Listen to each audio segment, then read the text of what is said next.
Okay, hello everyone, and welcome to the next episode of the Partners in Crime Speed Mooting Podcast. It's a very busy month here at Speed Mooting, so on this week's episode, John and I spent some time recapping our upcoming events, including our Advocacy Club meetings and the Northern Pupillage Fair that's taking place in Liverpool at the end of the month.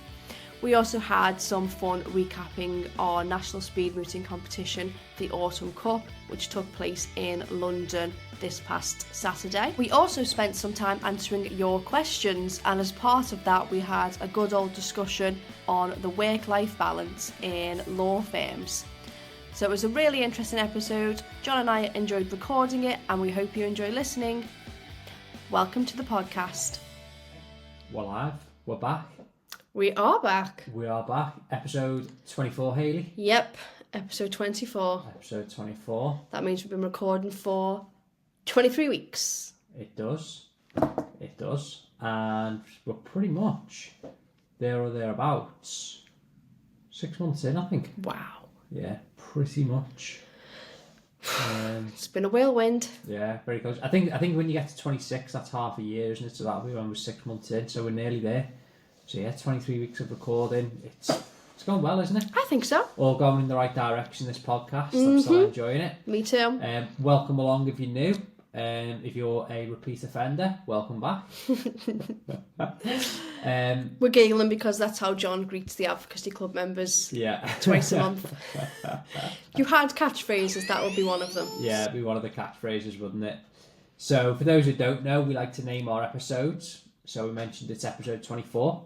And we like to name them, if possible, after Formula 1 drivers with a corresponding number. If that doesn't exist, then we'll go on to other sports. Yes. Number 24 does have a Formula 1 driver. Okay. Give me some clues. Okay. He drives for Kick Sauber. It's the green car that's not Aston Martin. Gotta be honest, I didn't even know that was a team. Okay. He is Chinese. Okay. Yuhi? Not Yuhi Tsunoda. Have we had him before? He was last week. He's number 23. That's why he's in my head. That's why he's in your head, because he was last week number 23. Okay. I feel like I'm going to kick myself, but go on, tell me. Zhou Guanyu. Oh, yeah. So, there we are. Welcome to episode 24, the Zhou Guanyu special. And in case you don't know who we are, I'm Hayley, a commercial solicitor. I'm John, criminal barrister. And we are members of Speed Mooting. We certainly are. Also known as the Speed Squad. So yeah, welcome along. Welcome along. We talk about all sorts. We talk about tips for aspiring lawyers. We talk about things that we cover in practice. We talk about what we do here at Speed Mooting. We also go off on tangents and talk about stuff that has nothing whatsoever to do with the law.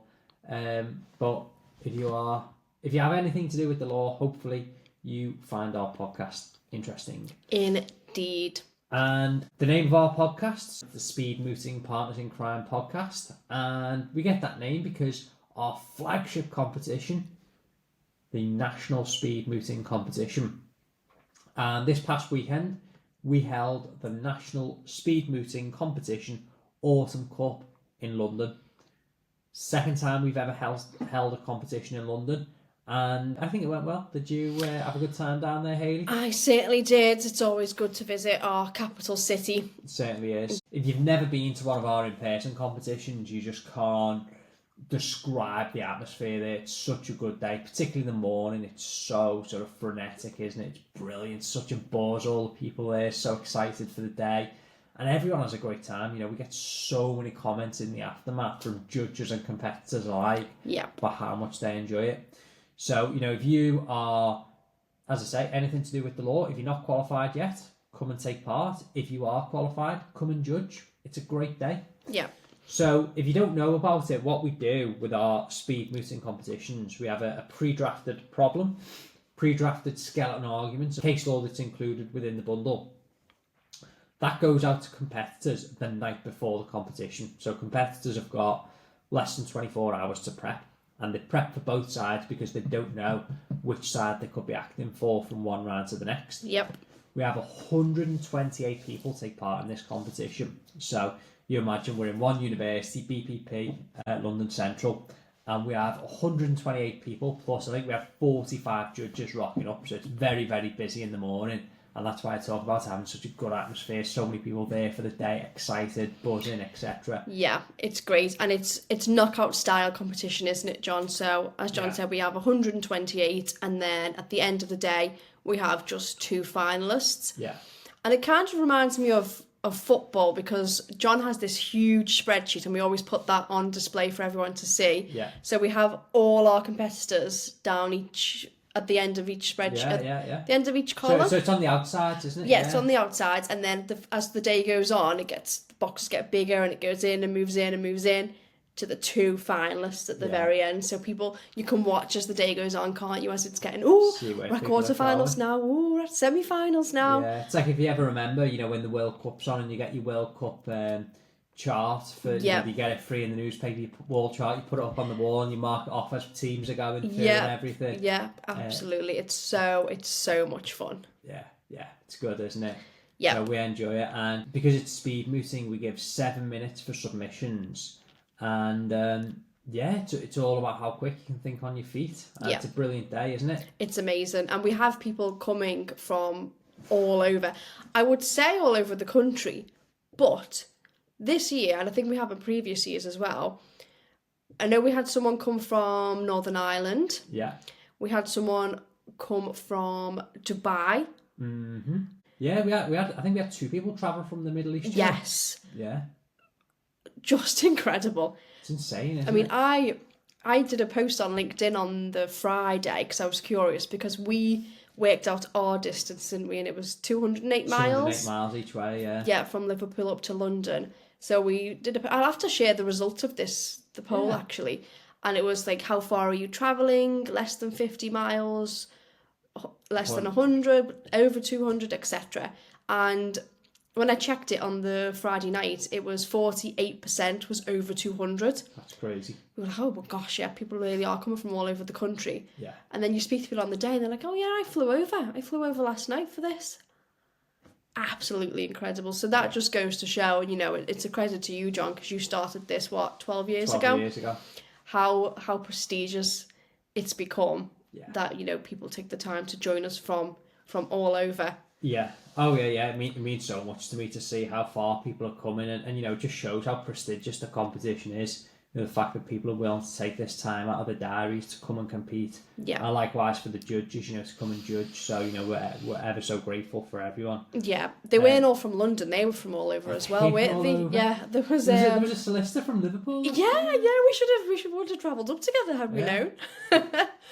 But yeah, and that's why we tried to make the day so valuable, because people have given up so much time to come along and join us. So the onliners, they mostly are just the competitions. There's always some impromptu Q&As that happen whilst people are waiting as well, but the in-persons really are like a completely different beast. So not only do we have the competition, for anyone that gets eliminated, a lot of people will stay because we have other things going on for the day, which we'll talk about in a moment. But for the people that have been knocked out and are still there, we do, as often as we can, we do consolation moots, don't we? We do. So people can have another go, again with practicing barristers and solicitors, outside of the competition, but they just can go moot again. Yeah. Because they always get feedback, don't they, at the end of each moot. Yeah. So the people that have been eliminated but have had some really good feedback, and instantly within an hour or so can practice again. So you can, even though you might get eliminated early on, you can still moot pretty much throughout the day. Get other chances to moot.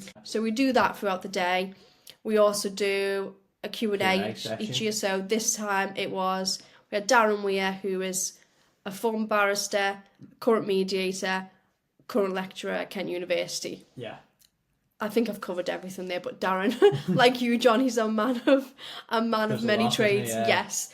We also had Nicola Stone, who was previous speed mooting competition winner. Yeah. And a pupil barrister. Future pupil barrister. Pupil barrister. And then your good old self, John. Yeah.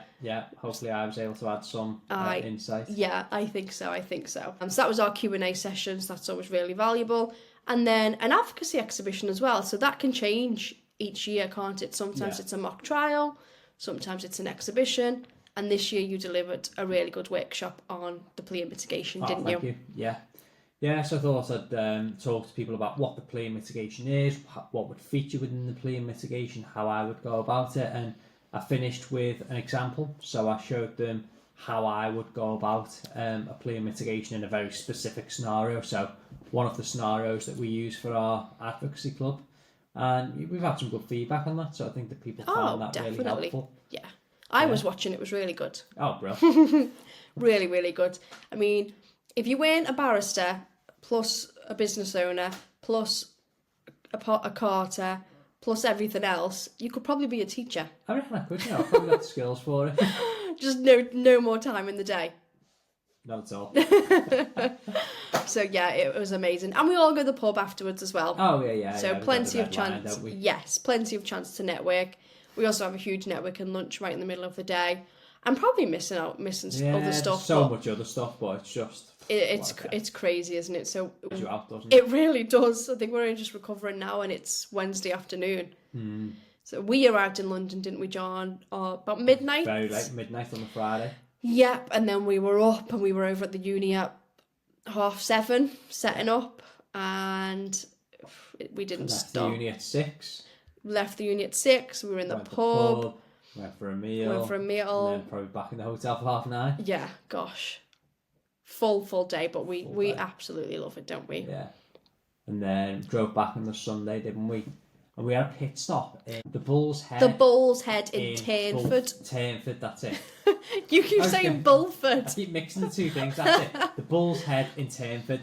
If you're down that way, check it out. Even if you're not, it's worth a trip down there. Yeah, it's a pretty famous place because the chef, Chris, who we met, he has this unique way of presenting his roast dinner. So it's a roast dinner inside a huge Yorkshire pudding. And I'll put the picture on here because I took loads of pictures. Oh, yeah. So yeah, pretty incredible. Defeated all 4 of us. We were there with John's mum and dad as well, weren't we? Yeah. I think I ate about a quarter, as did your mum, as did your dad. You did the best, I think. I got about 2/3 of the way in. You did. 2/3. We only have the small roast dinner as well. I'm thinking. Thank Christ. Yeah. So yeah, if you're ever up that way, have a look at them on Facebook and social media because they've got pictures of these Yorkshire puddings and very good. We got there at 12 and there was literally people waiting in the cars for it to open to get in. So pre-book. Definitely. But that's another competition done and dusted. Another one done. 14 in-person competitions I've run now. So that means that the next one I run will be the 15th in-person one. Wow. To do something special. Yeah, we'll do, yeah. Do something special. Yeah. Figure something out. Yeah, and a few people, even in the days leading up to it, are asking us for spaces. We've had messages from a few people since saying, I can't believe I missed it. Yeah. It happens every time. Unfortunately, there has to be a limit. The advice is if you want to come to the competitions, when we launch, you need to sign up. Yeah, sign up early. As you say, every single year it happens. Sign up closes and then people will get in touch and say, I wish I could have done it. I knew about this, but I thought too long. Well, it's like the old saying goes, you snooze, you lose. Indeed. The early bird catches the worm. Certainly does. But, fear not. Yeah, fear not. If you did miss out on this competition, we're not one to rest on our... Is it morals? Rest on our morals? Laurels. Like Laurel and Hardy. I don't know. Probably spelled the same way, but I don't think it's anything to do with them. No. Oh, well. Yeah. We're not one to rest on our laurels. Yeah, we don't let the grass grow. We do not let the grass grow. We are launching another competition for you all very, very soon. Yeah. Is there any hints or little tidbits you're willing to share just yet, John? So it's a form of criminal submissions advocacy. It will take place online. It will take place in December. It's quite a lot of detail. Probably see some information on the website maybe by this point next week. possibly earlier, who knows? Wow. Yeah. Exciting stuff. So if you're not on our mailing list, speedmooting.com/contact, get yourself on there, because this one last year filled up in 3 days. Yeah. So you haven't got time to think about this one. It's either you want to take part or you don't. Yep, indeed. And just before we move on, I'd just like to give a shout out as well to our 2 finalists. So absolutely, yeah. Richard and Ellie were absolutely incredible advocates. I wouldn't want to come up against them in the courtroom tomorrow. Never mind in years' time when they finish pupillage and qualify. No, they were really good, weren't they? They were really, really impressive. And what I liked about them as well, because in case you don't know, the final of the competition is also performed in front of everybody. So not only is this your 7th round of mooting, you also have the added pressure of mooting in front of a super panel of judges, because we always have judges that don't want to leave. So we end up with a super panel of final judges and everyone else that's stayed to watch. So it's, the stakes are very, very high. What I liked about them is they both had very different styles, didn't they? Yeah. Very different, yeah. Yeah, and it just goes to show there's no one style fits all in advocacy, and you've talked about this before, haven't you, John? Yeah. Staying true to yourself and stay authentic, and that's what shines true. So yeah, we will put that recording up whenever I get to edit it. Yeah, we've got so many videos to edit. So you'll get to see, and people have said they were taking notes as they were watching Ellie and Richard. A couple of people, while we were waiting for the judges to make the decision, went and spoke to them and said, can I have a quick look at your bundle, at your notes, to see how you presented this, how you prepared for it, and just really, really helpful they both were. And what completely floored me afterwards is Ellie said, so Ellie was runner-up, she almost didn't come.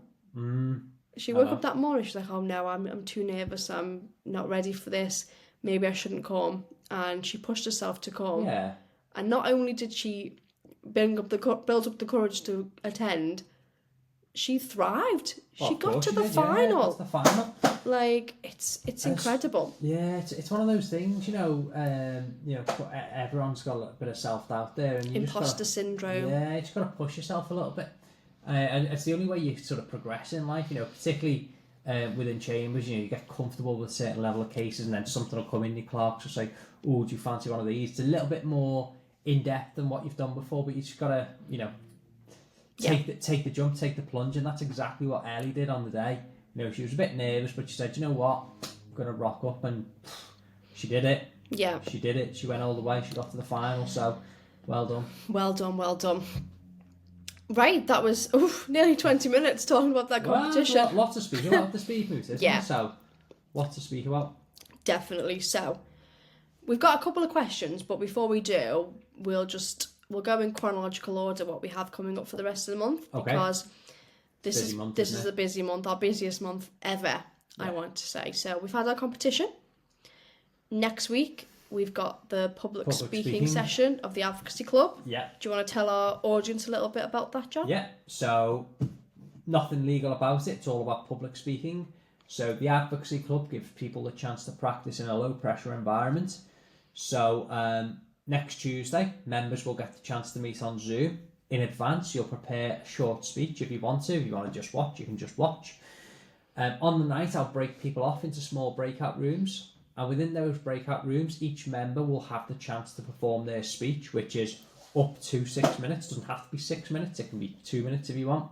And it can be on anything you want. It can be legal or it can be non-legal. You can talk about your hobbies, your pets, your holidays, whatever you want, At the end of the presentations, all members within the breakout room will share feedback, will share tips and help each other. So it's all about peer-to-peer feedback. It's very low pressure. Yeah.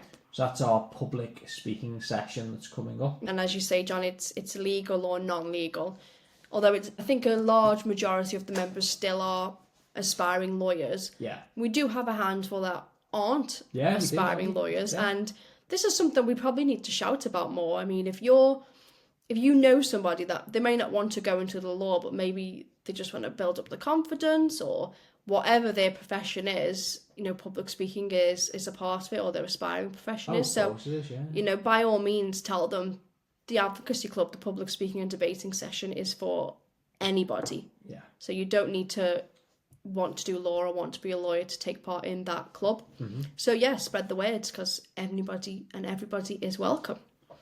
So that is the 17th of September. Yeah. And the next one, which is the 24th of September, the Legal Advocacy Club session. Yeah. I am very excited about this. Yeah. Particularly because of an announcement we just made this Big afternoon. announcement this afternoon. So it's the closing speech session. So throughout the summer, we've been doing a criminal trial at the Advocacy Club. So we did the opening speech 2 months ago. We did witness handling last month. So this month, it's all about the closing speech. So you'll get a full bundle that includes all your witness statements. We include what would have been said at trial by the witness on the cross-examination. And you get all the other ancillary bits that you need. So your interview summary, your previous convictions, because there's a little bit of bad character in there, and you get the chance to perform the closing speech, which is really fun. But as a bonus for our members, at the end of the night, I'm going to perform a closing speech.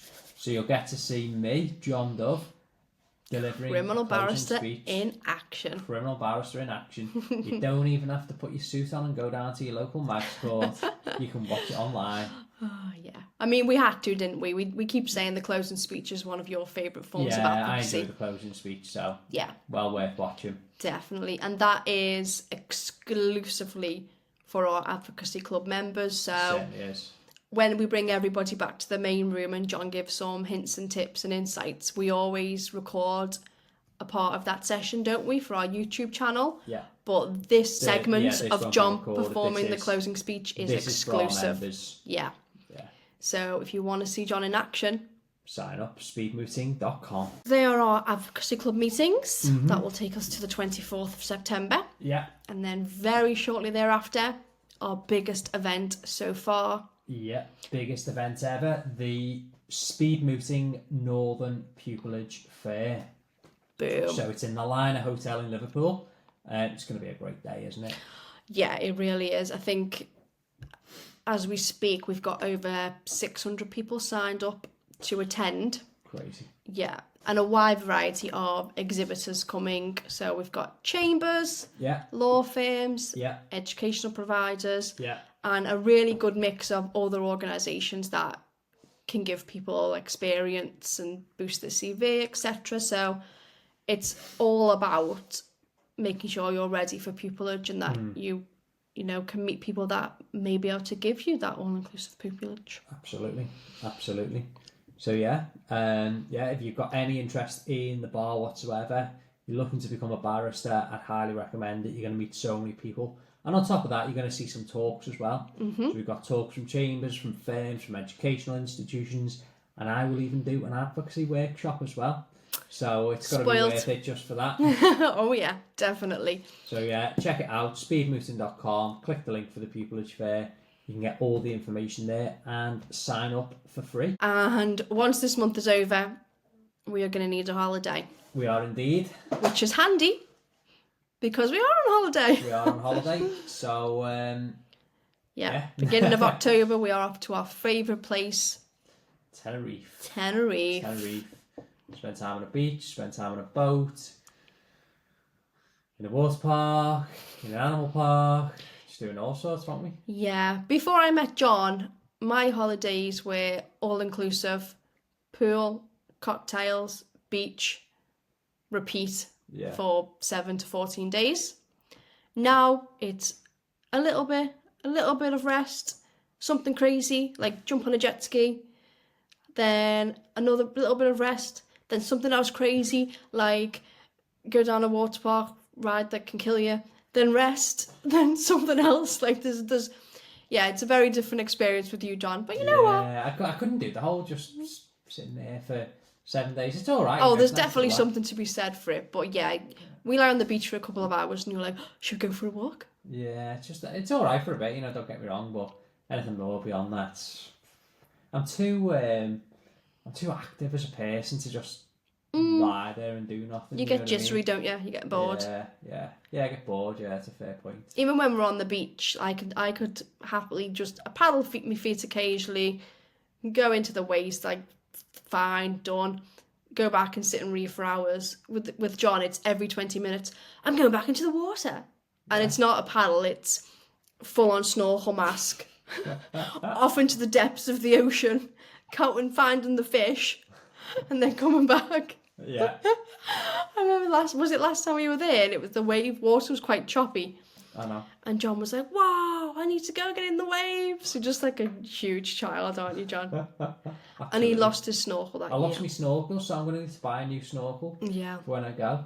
To be fair, though, that last one, it did last me about 3 or 4 holidays. So yeah. Yeah, time to get a new one. It's going to be another full face one. Oh, God. Not messing about, you know. Walking on the beach looking like Darth Vader. That's literally what it is, yeah. Because you always get it all ready, because suppose you have to, don't you? Yeah. And we'll be like, I don't know, 10 yards up the beach, and then you have to walk all the way to the water. Like, it's always like a slow walk as well through the sand, and yeah, it's comical. It's comical. Yeah. But yeah, long and short is holidays with John Dove are never boring. No. I just remember the first time we went actually, and you said you told me about all the shoes you were packing, like 10 pairs of shoes or something. Oh, I've got this pair of sandals. I've got this pair of sandals for the evening. I've got this pair of these heels. These heels. I've got these. I was like, where are your trainers? Yeah. Why would I bring trainers on holiday? I said, you know, when you're walking about. I've got flip-flops. Well, what I didn't realise was when John says when we're walking about, he didn't mean, you know, from the hotel to the beach. He meant we're going from one end of Tenerife to the other, up hills, you know, all over. Yeah. We're going to do minimum of 20,000 steps a day. Yeah. That's what John means when he says we're going to be going walking.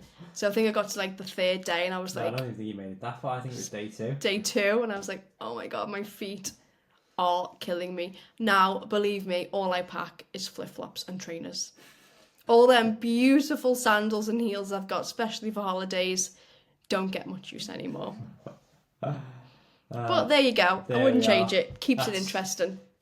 Absolutely. That's Tenerife. I think our members might want to hear some answers to some questions, Hayley. Certainly. Let's move on to Ask Speed Squad then. Ask Speed Squad. Go on. So, fire away with some questions. We've had a lovely email, which includes a question. Oh, okay. So I'm going to read the whole thing. Fire away. Are you ready, John? Yes. I have good news. Okay, I like good news. I've finally landed a litigation paralegal job at a big city law firm. Amazing. I mentioned in my application and interview that I was in the Advocacy Club, and they seemed impressed, along with my other transferable skills. In light of this, I understand that both of you, this will be you and I, John, keep very busy, but are still able to stay on top of things. Yeah. Do you have any tips for the job, as the workload will be quite demanding and fast-paced? I also want to impress them and hopefully secure a training contract. Fair enough. Well, thank you for the nice comments. Congratulations on securing the role. That sounds like a really interesting job. So I hope you enjoy it, and you've obviously put the hard work in to get there. Absolutely. We talked on one of our recent episodes about our first big breaks, weren't we? When we were paralegals or training contracts, etc. So, you know, there's nothing better. So well done for landing that position first and foremost. Well done. And then, you know, the question was, you know, how do you balance everything, basically, you know, particularly, you know, it sounds like it could be quite an involved and quite an intense role. I think what I would say is, you know, look ahead, plan ahead. So it sounds like if you're doing litigation, you're going to be having deadlines and things like that. So hopefully you've got a really good case management system. And I imagine if you're in a big city firm, you're going to have some sort of case management system. Really use that to your advantage and be looking ahead all the time. You know, always think about what's coming up. Yep. And, you know, don't just... so, for example, you might have a deadline in 3 weeks' time for a defence that's due, or what have you. Don't just put the date in there. Put dates in a couple of weeks before, you know, just to review the file. You know, just like a mini review, just to check you've got everything you need to do your defence. Or, you know, particular claim. I'm just picking a document out of midair. But, you know, so that way you can get ahead, you can plan ahead, and you're not going to be making mistakes and missing things because, it's not great in the civil world if you miss deadlines and you miss directions and you're asking for relief from sanctions and the like.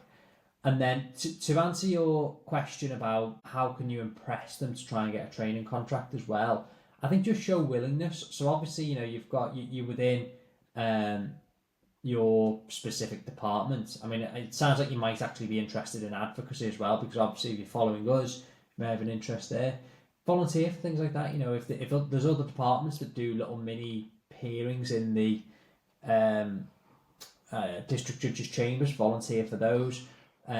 Look whether there are, I mean, you can probably speak about this in more detail, Hayley, but quite often, they have all these committees that run social events and charity events and things of that nature. Get involved with those, so get your face really well known at the firm. So that's what I'd say. But in terms of the overall, how you balance things, as long as you're enjoying the work, you'll be motivated to stick with it. Just make sure you've got other things going on as well, so, if you've got other hobbies outside the work, it keeps you generally motivated as well. Yep. But just remember, eyes on the prize, you're looking for that training contract, and that'll keep you motivated to keep the hard work up. Yeah, absolutely. I think from someone who worked in litigation for a number of years, I would pretty much echo everything you've just said, John. So the email said it's a big city law firm, so I've no doubt, as you say, they'll have a pretty in-depth case management system there. Yeah. And I've worked in a few different firms, and they've all had different ways of managing deadlines, but usually it's it's what you've talked about, John. So there'll be the hard deadline, this is the date, and there'll be multiple reminders set as well, so that you'll probably find that will be built in the system. But even still, I wouldn't just rely on those. So what I used to do in my own diary as well, there'd be specific blocks of time set aside weeks before. Sometimes it'd just be a half hour in the morning, to check on where that deadline was. But if I had a big job coming up in a litigation paralegal, you'll probably have many. There's nothing wrong, and I used to do this all the time, like physically set meetings for myself. So I knew there was a 2-hour block in this afternoon where I wouldn't be disturbed, where I could deal with this. Because the thing with litigation, as this person's pointed out, it is very fast-paced and ever changeable. So you might think, okay, I'm going to get this job done this afternoon, but then you might get 4 or 5 phone calls for various different things. So time management is key. Utilize whatever resources your firm give you. And I say a big city law firm, they will be experts on what to do. But you'll find different ways that works for you. So say using meetings and such used to work for me. Builds a good relationship with your manager, whoever that may be, so they'll help you prioritize your tasks, because as a paralegal, first time job, I'm assuming you might not know how to prioritize things, what's more important than the other. So make friends with your team, they'll help you. Try and build up a good relationship with your manager, they will help you. So utilize the network in your firm, absolutely.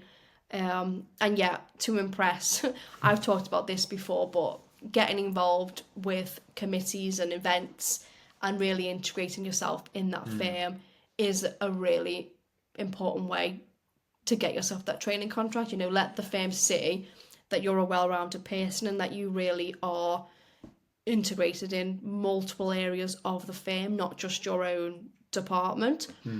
But also, to impress, there's no substitute for working hard. So if there's any targets, do your utmost to meet those. I remember back in the firm where I got my training contract, there'd be some times where I'd be working late and be one of the last persons in, and some of the times the partners would sit with me and go, gosh, you're still working, who do you work for, what is it you do? Because a lot of the partners are there late as well, and they notice the people that are still there. I mean, it's a bit of a different beast now, because we're not always in the office as much as we were. But, hard work, there's no real substitute for it. No. That being said, don't put the firm above your own needs. Well, exactly. This is how burnout happens. This is how you make yourself miserable. So working hard when there's a real need to, when there's a deadline, when there's a big case coming up and it's all hands on deck, that's great. But I don't think it's particularly impressive to be the person that's there till 9 o'clock every single night. If you're in, city firms in London, etc., it's a bit more normal than regional firms, but still I just don't think it's sustainable in the long term. No, working 60-hour weeks, you're not going to be happy. And I think COVID was one of the big changes for me that made me realise this, because pre-COVID, through the week, my life was work. That was it. Like, I remember when we started dating, there'd be no dates midweek. They just wouldn't exist. Yeah. You wouldn't even think that you could go out through the week. Just didn't happen.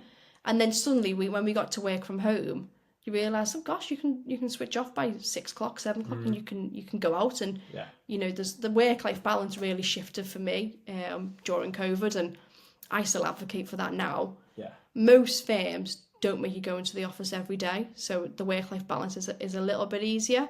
But I think when I left private practice, it kind of was going back to 3 days minimum or more. So yeah, just take control of your own life and your own balance. Yeah. Some people love working the long hours. Some love working later, starting a bit later, working really early, finishing a bit earlier. You'll find a balance that works for you, and obviously it depends on what is being set out by your firm. Yeah. But don't work yourself into the ground. No, not at all, because and that's it, isn't it? Think about yourself, and as I think you hit the nail on the head. There's certain times projects come up, cases come up, you've got to put a bit of extra graft in. Fine. You're doing it all the time, every single night. It's just not on. No, it really is not at all. And it's ridiculous that firms expect that. Yeah. If that happens, it's a resource issue, surely, if your staff are having to work. Yeah, absolutely. That many hours, and we need to get away from the culture. And I know there's been a lot of talk of this recently. I think some big firms have put alerts in place now so they can see when staff are doing too many hours and stuff. And I think that's a good start, but I don't think that's enough. It's nowhere near enough. And as someone made the point, didn't they? If someone's doing too few hours, if someone's not billing enough, they're on your back. Yeah. They're on your back. So surely, if these firms know if you're not billing enough, they'll get on you. Surely they must see the same thing. They're reading these reports, because there must be reports for them to flag up. It's obviously flagging up if someone's doing too few hours. How's it not flagging up the same way they're going through? Oh, this guy's doing it. Is that too much? This is what I think. This is what some of them are going to start to do. You're working too many hours. You're doing this, but it's not the only metric for an overworked member of staff. No, it's not, is it? It's really not, especially for more junior members as well, like the paralegals or the newly qualified. Yeah. Maybe they're not perfect at time recording yet. Maybe they're self-editing. Maybe there's a lot of training going in, so a lot of that time's not being chargeable.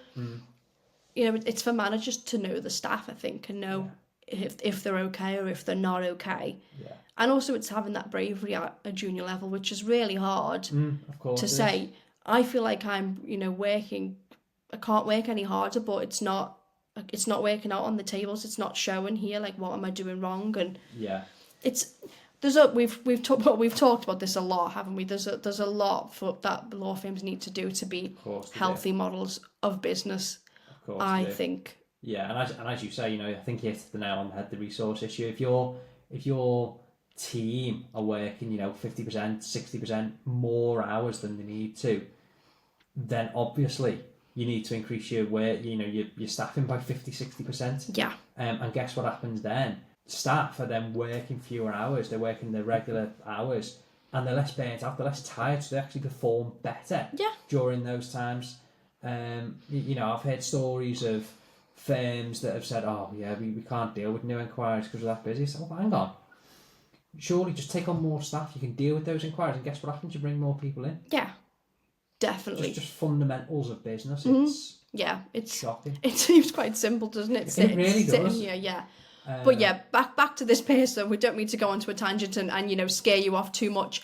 The message is, you want a training contract with this firm, you're gonna have to work hard. There's gonna be evenings and weekends sacrificed within reason. That's great. That's fine. And if you're in a job that you love, I remember when my very first paralegal job, I used to do it off the weekend sometimes. I wasn't getting paid. I just really enjoyed it. There'd be a bunch of us and we'd go in, because this would be when there was a bit of a backlog. Maybe there'd been a spike in something.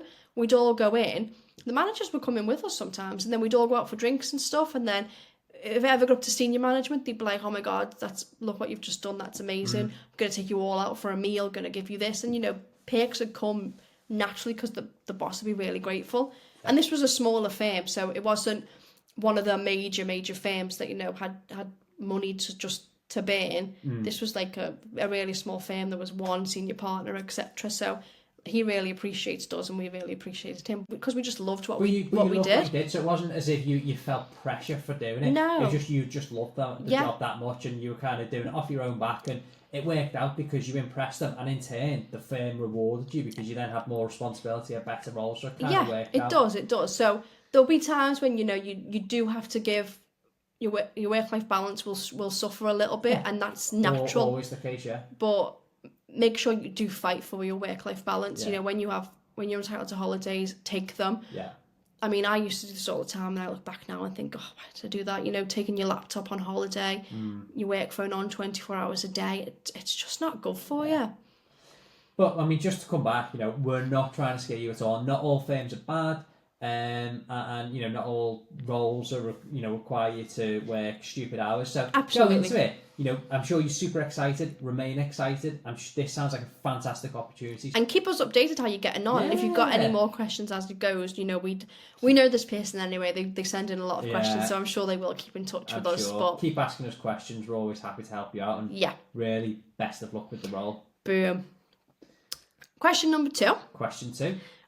So this was a question that someone asked me at the competition, but it wasn't asked as part of the wider Q&A. So I thought, I bet this happens all the time. Yeah, go on. And I was a bit like, how do I answer this? So it was somebody that is postgraduate, and their overall aim is to become a barrister. Right. And whilst they're doing the bar course, waiting for pupillage, trying to get pupillage, etc., they are looking for paralegal roles. Right. So the question was, how truthful, maybe truthful is the wrong way, but how open should they be with their employer who's, recruiting them for a paralegal role when they know, this is a stop point for them.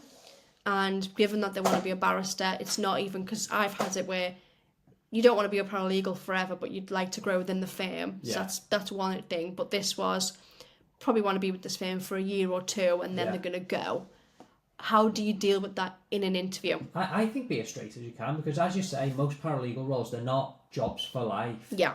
There are some people that go into that and, they make a career out of it. But for the most part, a paralegal job is pretty much a stopgap whilst you're trying to get your pupillage, your training contract, qualify as a legal executive, whatever it might be. So I think be pretty straight about it, because most people are going to get that job on a temporary basis anyway, and even flip it to the other side, where people are looking to become solicitors. They might not be looking for a paralegal job to then get a training contract within that role. I mean, obviously people will take that, great, but sometimes they're just looking to build experience and they're applying elsewhere for training contracts. So I don't think it matters all that much, and I think if a firm's quite precious about it and they're like, oh no, we want you we thought you were going to work in this role for 3, 4, 5 years. It's not the place for you. It's not the firm for you. So when I paralegal, three different firms I worked as a paralegal for. Yeah. 2 were quite short. The first one, I may tell the story one day. Yeah. You know who you are. I may tell the story one day. Second firm, it was basically on a consultancy basis, so I was effectively self-employed within the firm, and they knew exactly what they actually knew. It was a temporary paralegal job, so they knew I was looking for a more permanent paralegal job, whilst looking for either pupillage or another paralegal role. And then I was with a firm for a good few years, and I was straight in every single interview. They knew that the ultimate goal was to become a barrister. They knew I was looking for pupillage, so it didn't really matter. Yeah. So it was absolutely fine. I think you've hit the nail on the head, John, and the nature of most paralegal roles, you're assisting and working alongside lawyers. You want to be a lawyer yourself one day.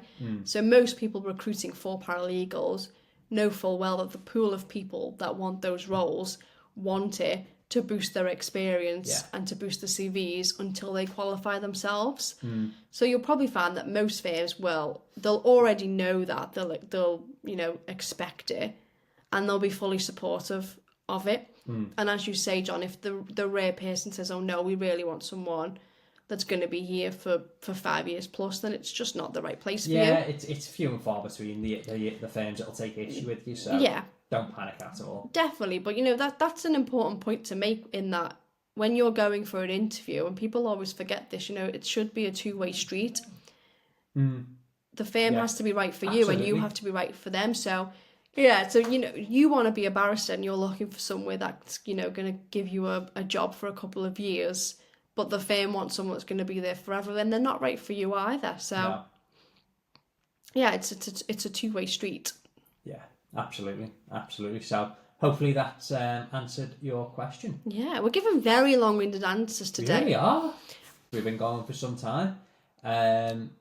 Brings us towards the end of the podcast. What have we got going on? We've got Speakers Club tonight. Yep, we're off to Speakers Club. Speakers Club, incidentally, are one of our exhibitors at the Northern Pupillage Fair. So you'll get the chance to meet them at the Pupillage Fair. I credit them massively for my success in public speaking, so highly recommend the Speakers Club. Yep. What else have we got on for the rest? We've got our back garden being flagged at the weekend, haven't we? We have. That's us in, probably. Yeah, exciting times. You're off to the other end of the country tomorrow and Friday. Yeah, 2 big trips tomorrow and Friday. Wow. Just non-stop driving. Today was a nice easy day for me. Yeah, you weren't too far. Yeah, two very local courts today, which made a big difference. It was nice to have not much driving to do. You know what we should tell our listeners? What should we tell our listeners? So you love your cars, don't you, John? I like cars. The current car that John has is a 08 Astra. Yeah. It's like a tin of beans on wheels. It's it's not the right car for a man who loves cars. No, it's not. And the engine light came on today. So it's going back to the garage on Monday, isn't it? But I'm trying to convince John, I think it's time for him to buy a nice car. Yeah. Which, he works hard. Why don't you get yourself a nice car? I mean, nice cars to John, by the way, aren't brand new cars. So you'd never want to go get like a 24 plate Rangy or something. No. Why don't you tell people what your 2 cars are, and we'll let people vote? Yeah. So the options. So it's got to be a 5-door hatch, because I do karting, so I cart loads of gear around in the car. So at present, as Hayley says, I'm on a 1.6 Astra. I've had this car for nearly 3 years, and this is the longest I've ever driven, like a bog standard car, if I put it that way, because I've always had kind of sports cars, haven't I? So when we first met, I had a TT, the 1.8 turbo. Yep. Then I had the 330D 3-litre turbo. I had a 430D 3-litre turbo again. So I've had, and they're all the coupes, rear-wheel drive. I tell you what, nothing drives like a BMW rear-wheel drive car. They call it the ultimate driving machine. It is the ultimate driving machine. So where we're up to. So as I say, realistically, I need a hatch. Option 1, the Mark III Ford Focus ST, so the 2-litre turbo. That's one option. Or the BMW, I'm going to say M135i or M140i, just depending on which year you go for. So that's the 3-litre turbo, rear-wheel drive, lot of over 300 horsepower in that. So they're my options. So we've got the Focus ST or the 135/140i. So yeah, if anyone listening is a car person or not, but you just want to weigh in, help John decide what car he should get. Yeah, I tell you what though, that the Astra, that has served me so well. So yeah, I mean, I give it a bad rep. It's a good little car, and it's a brilliant car. It gets John up and down the country. It's the most reliable car I've ever owned. So I bought that car at the start of 2022. Yeah. So we're in August now. It's like September now, aren't we? So I've had that car for best part of 3 years. Yeah. And it's not for a foot wrong. There's nothing that's gone wrong with that car. No. But still, I think you've well deserved to buy yourself a nice shiny car. Yeah. So that's what I'm thinking. Or if anyone's got any alternatives that you're thinking for us. So you'll notice I've not mentioned any of the sort of VAG group cars. So VAG is Volkswagen Audi. So your options might be like a Leon Cupra or Golf R or something like that. The reason I've not mentioned all them is because we've got an Audi TT anyway. Yeah. So it's pretty much going to be the same engine within it. So I don't see the point. Whilst it's a fantastic car, no point something having different. The same car twice, Yeah. So I just want something different. So they're the options anyway. There we go. So we'll end the podcast here. Yeah. If you're still with us, I think the comment's got to be John's new car. Yeah, John's new car. And also, next to that comment, tell us what it should be. John's new car, and you're voting for Ford or BMW. Yeah. No, me, I always say this. I always go out with and your picks come home with something random. Pick something completely different. I always do. Yeah. But at the moment, they're the two winners. Yeah. So there we are. So hope you've enjoyed the episode. Spoken for quite some time. We got quite opinionated on this episode, didn't we? We did, didn't we? We don't normally, but I think we were talking about quite passionate issues. So. Yeah, it is something we are. Yeah, work-life balance is important. It needs to be spoken about, I think. Yeah, definitely, 100%. So yeah, I've enjoyed recording the episode. Hope you have too, Hayley. You certainly have, John. Hope you've enjoyed listening, and we'll be back next week. Take care. Bye. Bye.